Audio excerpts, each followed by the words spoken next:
Ya, judul yang diberikan kita lebih banyak menekankan pada pelayanan rumah sakit di era JKN, tapi lebih ke arah bagaimana meningkatkan mutu pelayanan. Ini saya kira outline ya, kan kita jalankan profil rumah sakit, ada layanan unggulan, potret masalah, upaya peningkatan mutu, solusi dan kesimpulan. Baik, ini profil rumah sakit. Saya kira ini rumah sakit kita visinya sebagai menjadi rumah sakit pendidikan dan pelayanan rujukan nasional yang unggul di Indonesia Timur tahun 2019. Jadi ada 14 rumah sakit rujukan nasional. Di timur ini ada 3, Manado 1, dan di selatan ada di Rutnya Dr. Khalid Wahidin, dan satu lagi di Blok 2 Jayapura. Tapi yang baru jalan betul baru 2 ini sebagai rumah sakit rujukan nasional. Ada misinya, kemudian ada budaya kerja seperti ini.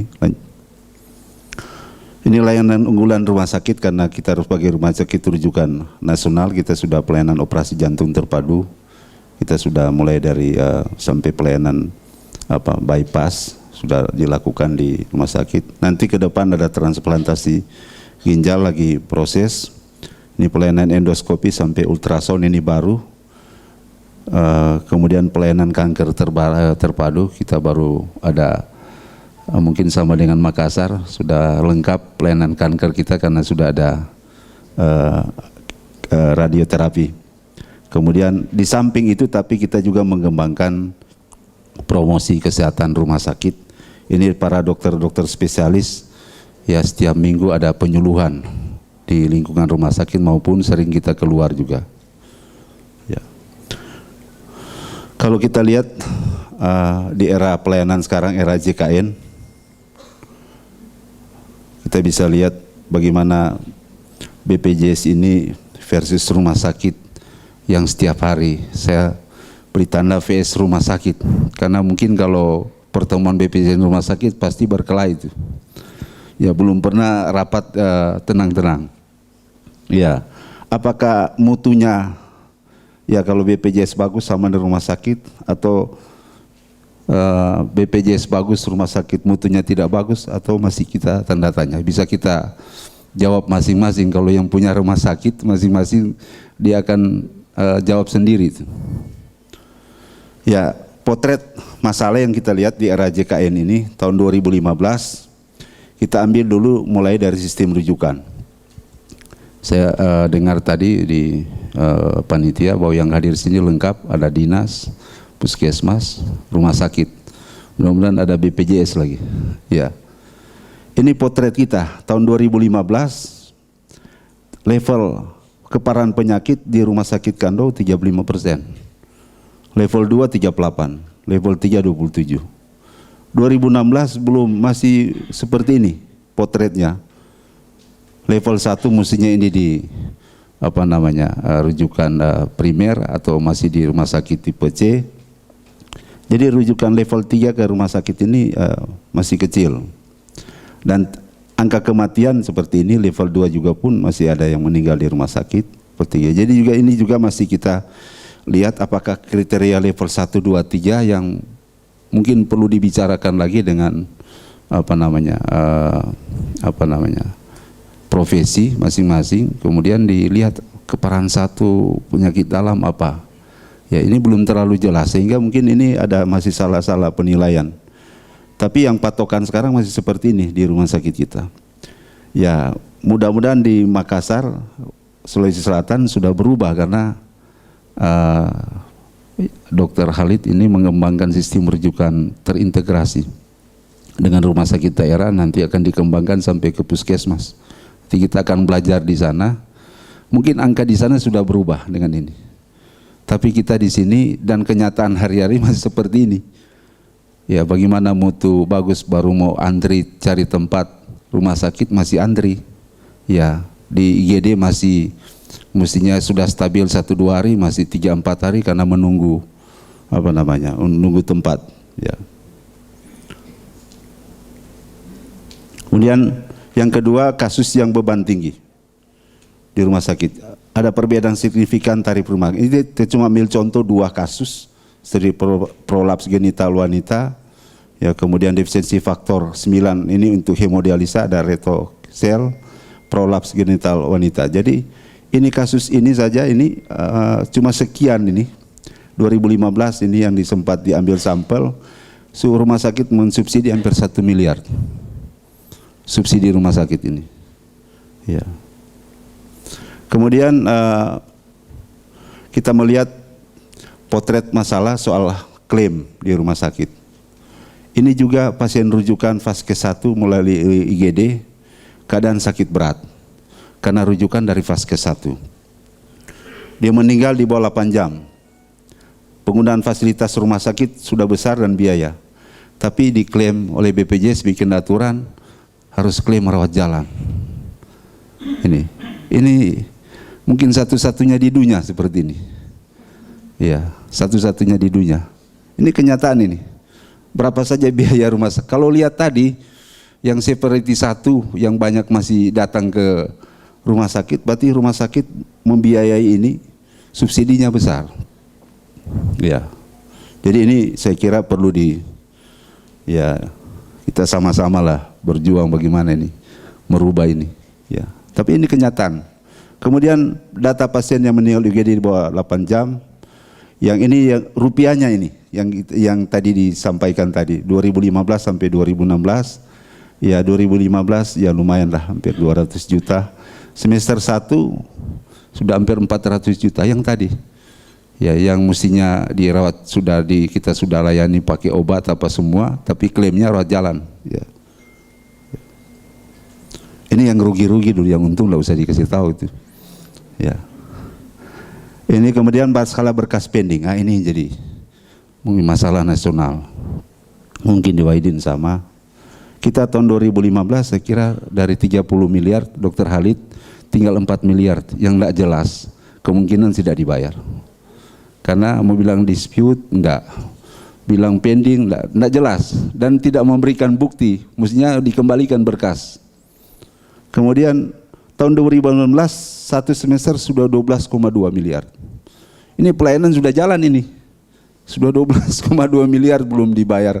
Belum jelas mau dibayar atau tidak oleh BPJS.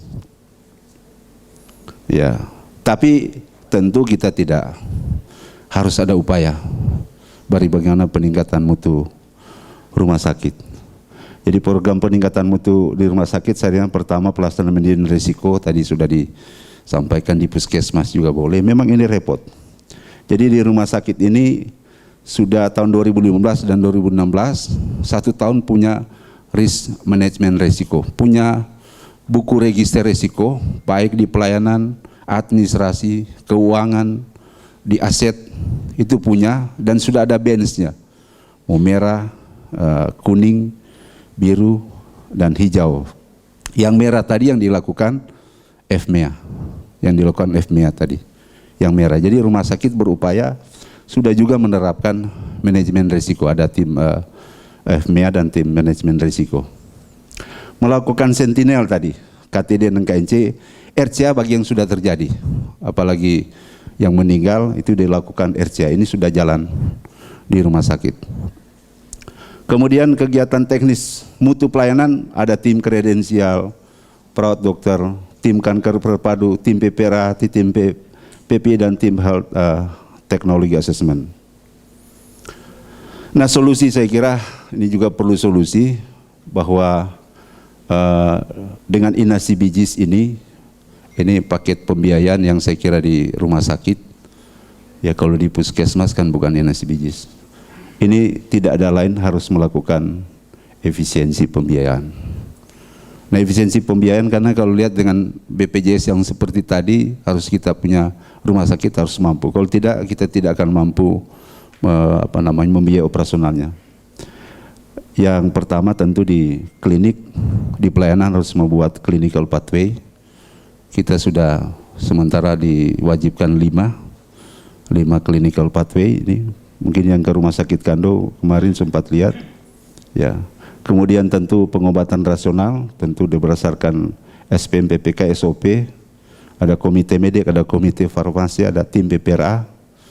Kemudian tentu kita harapkan tidak ada iur biaya. Karena kalau ada iur biaya, pasti itu ya disorot, ya nomor rumah sakit pasti di koran lagi. Tetapi di samping itu ini juga penting kita menerapkan renumerasi SDM bagi yang sudah BLU. Saya kira ini penting untuk peningkatan mutu. Semua itu untuk kepuasan pelanggan, ya. Termasuk sekarang ini kita terapkan sistem satu pintu pelayanan farmasi, karena dengan ya kita lihat di media banyak obat palsu, ya hampir semua palsu, sehingga penerapannya harus satu pintu. Semua ini harapannya kepuasan mutu dan kepuasan dan mutu untuk pelayanan baik rawat jalan maupun rawat inap. Ini data-data yang kita lihat, penulisan resep 2015 ya naik turun tuh. Ya, ternyata ya pesan sponsor masih ada juga nih. Jadi saya kira ini kita konsisten, dan 2016 rata-rata di bulan terakhir ini sudah mulai bagus untuk Fornas. Ya. Kemudian untuk solusi kebijakan di rumah sakit, saya kira mulai instalasi pengelola jaminan, proses verifikasi 1x24 jam setelah pasien pulang, ya kemudian laporan umpan balik klaim setiap tanggal 15 bulan berjalan, perampungan berkas setiap tanggal 10. Karena kalau ini tidak tepat, ini cash flow rumah sakit terganggu, pasti cash flow rumah sakit terganggu, berpengaruh di mutu. Kita rumah sakit berupaya, karena sesudah ini kita masih menunggu lagi verifikasi dari BPJS. Kalau kita telat, verifikasi telat, BPJS kemudian sesudah itu masih satu lagi, harus dilewati, harus tunggu 15 hari. 15 hari kerja. Jadi mungkin satu-satu di dunia ada asuransi atau penyelenggara yang aturannya seperti itu. Jadi kalau kita tepat, itu pun kita menunggu 2 bulan. Jadi kalau klaim Januari pasti dibayar awal Maret. 1 bulan lebih kita tunggu. Itu kita sudah ikut ini. Ya, karena masih menunggu.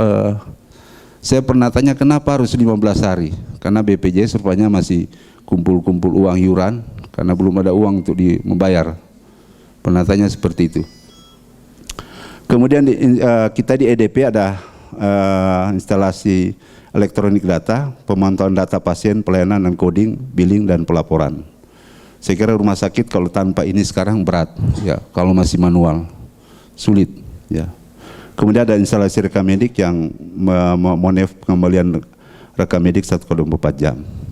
Nah, kita harapkan juga ini supaya seimbang, ada kebijakan-kebijakan baru dari BPJS. Tapi yang ada makin lama bukan kebijakan, peraturan baru yang mempersulit ya, rumah sakit. Sekarang ini banyak sekali.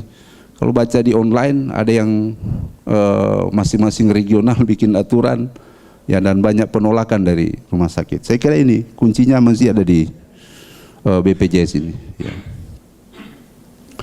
Saya kira ini karena bicara mutu, kita di rumah sakit setiap bulan melakukan survei internal oleh Hukornas berdasarkan Kepbempan, tapi 1 tahun 2 kali kita dengan pasca sarjana untuk melakukan survei kepuasan. Kita untuk semester ini baru kemarin dipresentasi oleh pasca sarjana Unsrat. Ini nilainya hari ini B, jadi masih di antara 2,51 sampai 3,25. Jadi saya kira masih perlu ditingkatkan. Target kita dalam Renstra itu harus A. Ya. Ini indikator-indikator yang saya dinilai indikator mutu, ada area klinis untuk peningkatan mutu dan keselamatan pasien. Saya kira mungkin kalau di rumah sakit tidak. Dan ini diukur setiap bulan. Diukur setiap bulan. Ya.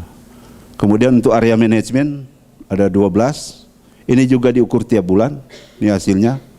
Nah, kalau ada yang rendah itu dilakukan FMEA. Ya, ada yang rendah tidak capai target, itu yang dilakukan FMEA juga. Ya.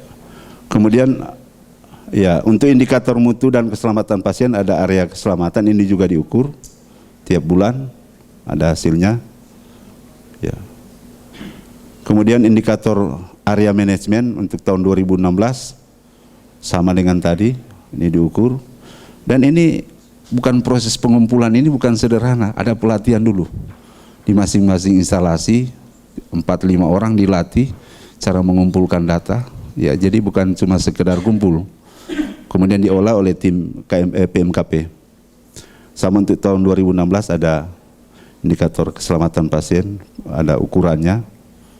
Kemudian ada indikator area untuk international library measures, kita tetapkan ada infark miokard yang kita juga nilai berdasarkan literatur internasional. Kemudian ada stroke ischemic juga kita tetapkan ada untuk rehabilitasi medik, stroke ischemic untuk pemberian rehabilitasi medik, tadi untuk obat, ya. Kemudian untuk semua kejadian jatuh yang terkombinasi dengan cedera level minor ini juga dilaporkan dan dilakukan penilaian setiap bulan. Ya. Pemberian terakhir, pemberian ASI eksklusif, ini juga kita masukkan sebagai indikator untuk library internasional. Ya, diukur ini setiap bulan. Dan kesimpulannya bahwa kebijakan dan peraturan BPJS sepihak dapat mempengaruhi peningkatan mutu dan kestabilan pelayanan untuk peserta BPJS. Jadi saya kira kebijakan di BPJS ini mungkin ya perlu dibicarakan dengan rumah sakit, karena kalau dibikin kebijakan pasti mengganggu mutu rumah sakit, ya, pelayanan mutu. Kemudian untuk peningkatan pelayanan mutu rumah sakit, Kando di era JKN harus jalan dengan kebijakan implementasi program efisiensi seperti penggunaan medical clinical pathway dalam proses monitoring evaluasi klinis termasuk penggunaan obat secara rasional. Kemudian sistem kebijakan dan numerasi untuk SDM rumah sakit Kando dengan selalu memperhatikan mutu dan keselamatan pasien. Jadi ini harus dicantumkan karena apapun ya mutunya itu sangat tergantung dari SDM. Makanya renumerasi di rumah sakit Kando itu sudah berbasis IT dan rumah sakit Kando di Rakernas dapat penghargaan oleh Menteri karena baru pertama untuk membuat sistem renumerasi bagi SDM. Saya kira demikian paparan kami, terima kasih.